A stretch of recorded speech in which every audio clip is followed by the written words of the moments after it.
Hi there, Keegan Neve here of Neve Engineering, and I'm here in a change to my scheduled broadcast.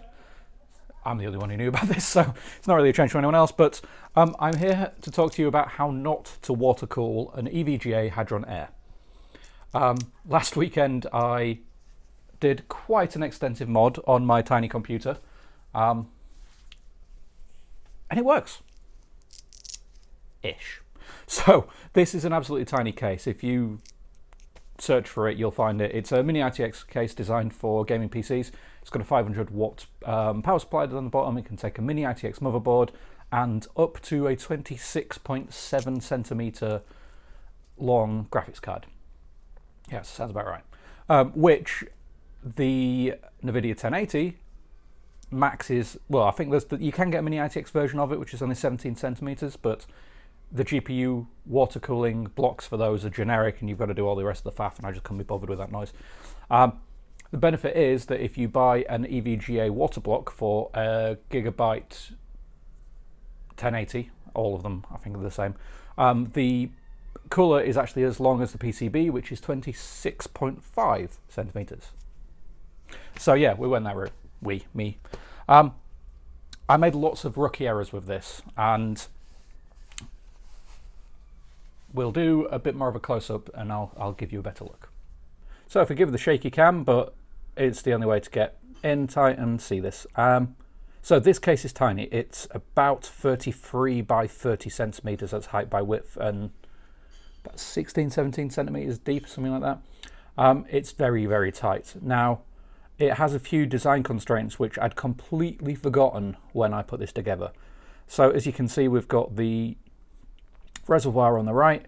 It feeds into the GPU block feeds into the CPU feeds into the radiator, and radiator goes back to the pump. Anyone who's done a watercooling loop before will know what's missing, and that is the drain. So the plan is from the long tube from the CPU block back to the reservoir.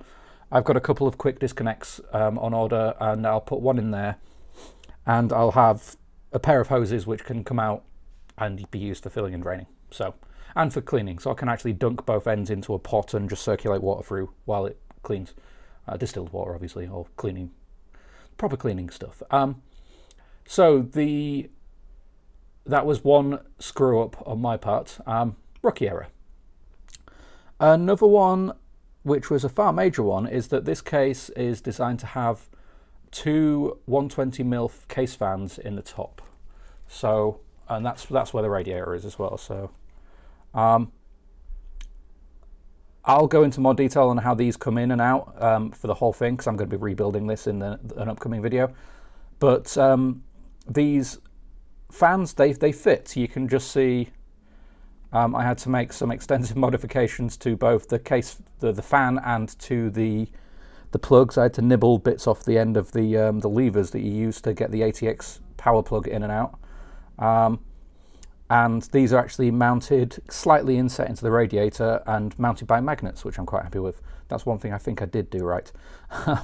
The only problem with these is that I've got them set up to blow air out of the case because they're at the top. Heat should rise, but he does rise. And yeah, that just makes sense, right? No. So the thing with this case is that this is the partner case of the Hadron Hydro. So if you look on the left-hand side, slowly, yeah, they went center of the frame now. Those notches there are actually for EVGA's water pump and reservoir for the Hadron Hydro. Now, why didn't I use that one, you ask? Well, the Hadron Hydro has this forehead, I can best describe it as. So the top of the case, you can see here, it's about the same size as the bottom. It's nicely designed. The other one basically has more, the top goes up to about where the top of that those two aerials are. And it just looks a bit naff, to be honest. I mean, if that's what you want, brilliant. I've just noticed that the camera is actually following Mr. Fantastic's face. So pretend I'm him. It's an ironic title for this one. But yeah, so those two fans at the top are the only intakes. Which means that when I put the side of this case on, and the reason the side of the case is off, basically there's nowhere for the air to get in. There's a few nooks and crannies, obviously, because all cases have them, but that case got toasty warm. And while I was running it, while I was playing Fallout 4 on full whack, the whole thing got up to about 60 degrees, which, considering the whole point of this was to drop the temperatures and drop the noise, that was a fail. Taking the side of the case off, it dropped within minutes to 40 degrees. This does run almost silent. I'll fire that up at the end of the video just to prove that. And yeah, so the loop itself is capable of dissipating the heat. It's just that we need more heat in, more fresh air in there. So the plan is that I'm going to use this, which is actually a 90 odd mil CPU fan, which fits perfectly right there. So once I've drained the loop, taken all of this out, I'm going to drill through the 3D print a fan cover for it as well, so it looks a bit nicer, and that should draw in just enough air. Well, it'll draw in plenty of air. I mean, you can run these full whack and they do a great job. The other thing I've discovered is that the noisiest original component, in fact, pretty much the only original component, is the CPU fan. Not the CPU, the PSU fan, sorry. If you look around the back, you can just see the edge there. That is the fan for the PSU. It is a noisy little bugger. It's like a 40 by 40 by 28 mil fan, something like that. And yeah, when the PSU temperature heats up, it gets loud. I had a bit of, well, I started looking into replacing it, and some people have replaced it with a 2 fans in series, a Sive and a Noctua. I have already massively voided the warranty on this, so let's face it, in for a penny, in for a pound. So the plan is that I'm going to reuse the fans from my new graphics card. So the graphics card that's in there now is, I upgraded it to a 1080 because sod it. And anyway, actually, I'm a virtual reality data visualization engineer at work, so, you know, I feel I should have this at home as well. Anyway, something like that. So these fans are now going spare, and frankly, they've never really spun. They've been made, they've been shipped here, and otherwise would probably be thrown away. So the plan is, not the fan is, bad pun, even on my scale. The plan is to take the lid off, well, to take the PSU apart and cut some holes into the top of it and put 2 of these fans, if I can get them to fit, one at either end, basically. And I think that's pretty much it for the cock-ups. Well, not cock-ups. I mean, that last one is just I didn't realise how noisy the fan was, so that needs addressing. Improvements. So the plan was to take this apart and do improvements anyway, because as you can see, the cable management isn't great. I got this all installed about half an hour before I was due to go to the pub, and wanted to A, go for a pint, and B, have this running and prove that it worked. It does work. I got it running, but yeah, to start with, I'll put a picture here, but I ended up having to gaffer tape 2 fans to the lid because I couldn't get the original the new Noctua 120 mils to fit. That was a day after thing. Again, I'll go through how I fixed that in a future video. So now I've dropped my own memory. Improvements. So I've got red fluid in there in the minute, which I bought in a moment of, ooh, yeah, let's go for blood red, because it'll look like blood pumping through the system. It does, it looks cool, but at the same time, I quite like being able to see through the tubes and into the CPU block and the reservoir. The reservoir actually has, and you can't really see it, you can just see bits of it maybe. It's got an acrylic laser cut, by the looks of things, EK water block logo. And I like to be able to see that, and I like to be able to see how the CPU block works, and I would love to be able to see out the PSU block, the GPU block as well, but unfortunately that's underneath. So I'm going to, when I drain this, I'm going to refill it with clear.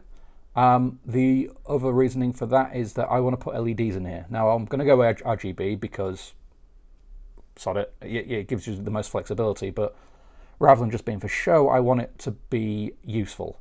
So my PC at work has LEDs on the graphics card and on the CPU colour. It's got a closed loop Corsair H100i, I think it is. It's an old beast now. But the LEDs in there change colour depending on temperature, which means at a glance I can look over at my PC and go, ooh, CPU's running a bit hot, what the hell's going on? And then figure out which processor is eating all my resources. And I want the same with this. Now, you can see there's not much room in there. But so the plan is, and I already have it here, I was experimenting with fan control last night. So I've got an Arduino Micro. That'll sit down there in the front.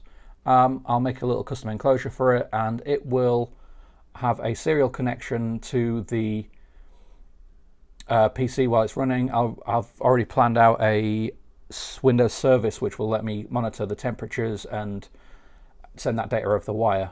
It's also going to be a fan and pump controller.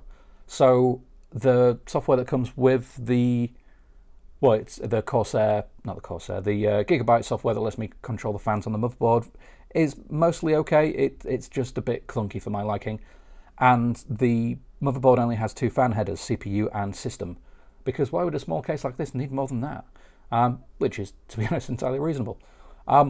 So what I want to do is split the fans out, because at the minute the top 2 fans are controlled by as if they are the case fan, which they are, thinking about it, and the pump is controlled as if it's the CPU. So the CPU temperature basically controls the speed at which the liquid is flowed around the system, and the rest of the rest of the temperatures sort the rest out. It just doesn't quite work for this setup. So having fan control where I can control the PSU fans, which don't exist, the rear fan, the top fans, and the pump fans, the pump control even, it's just going to give me a lot more flexibility.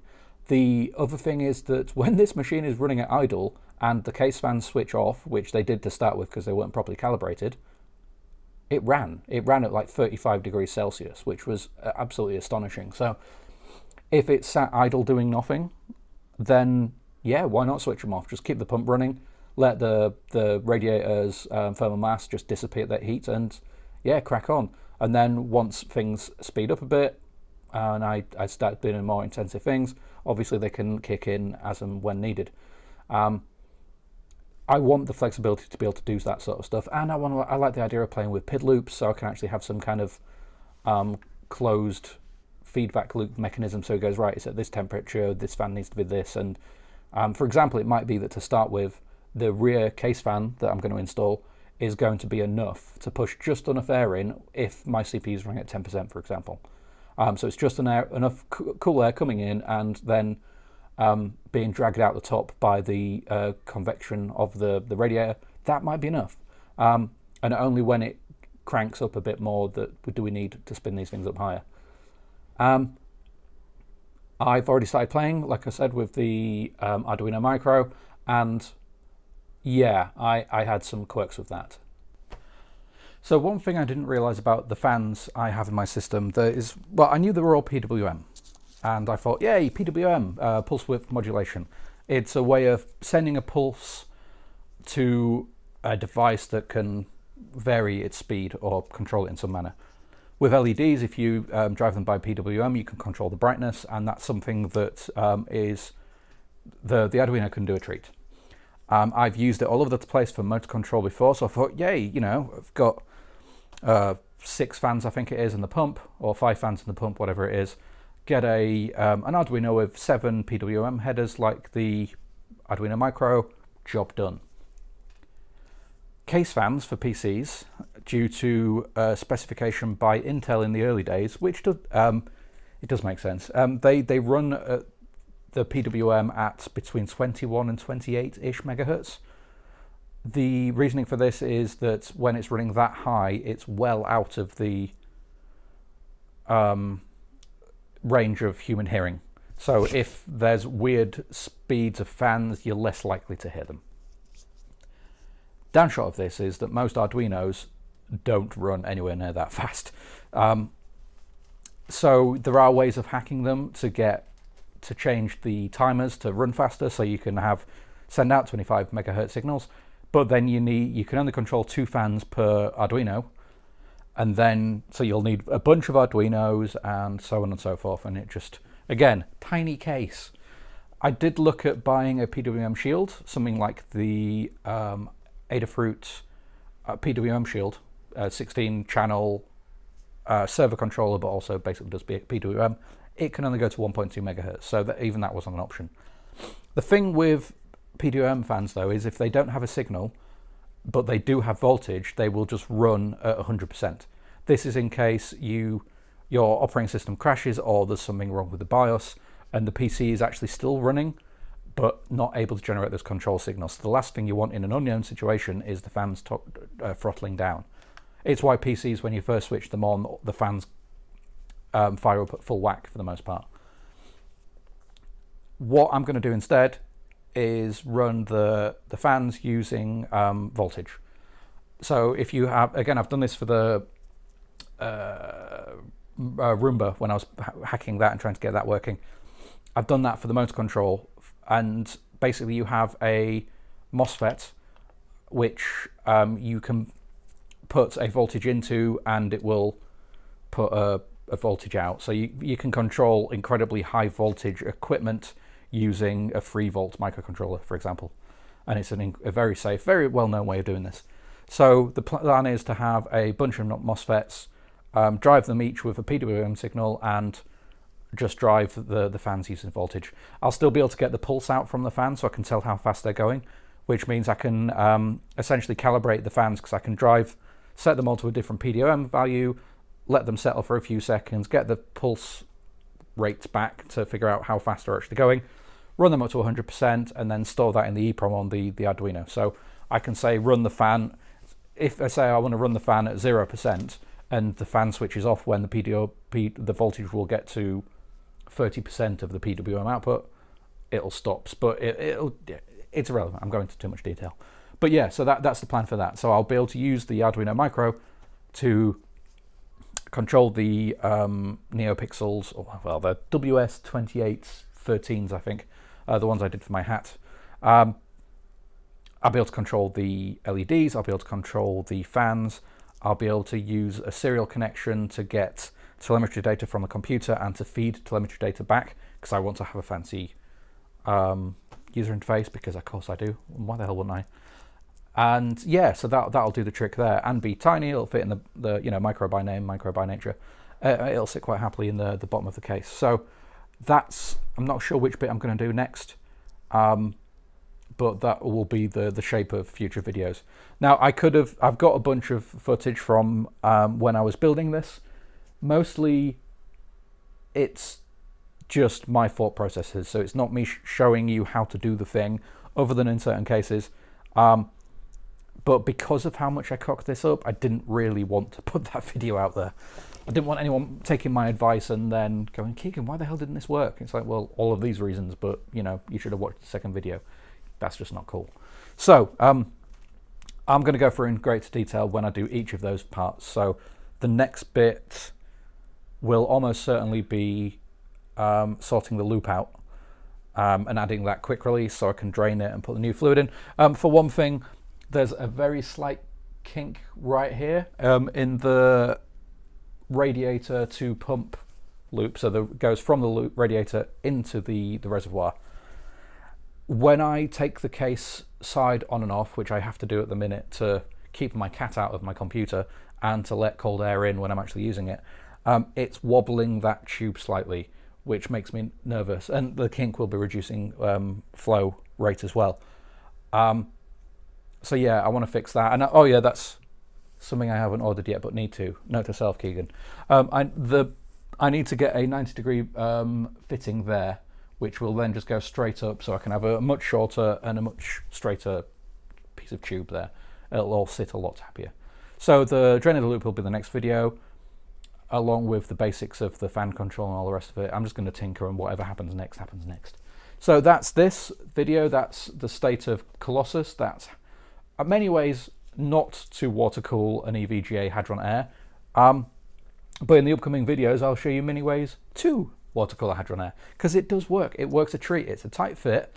I needed to take an angle grinder to the radiator and to the fans to make them fit, which again I'll detail in a future video, which made the guys at EVGA cringe when I sent them pictures, but they were impressed that I managed to fit this in such a small case. So it is possible with caveats. But yeah, if you want to do it, crack on. I mean, all these components, with the exception of the graphics card, are all out of warranty anyway, because they're all that old now. But hell, if you can't open it, you don't own it anyway. So crack on.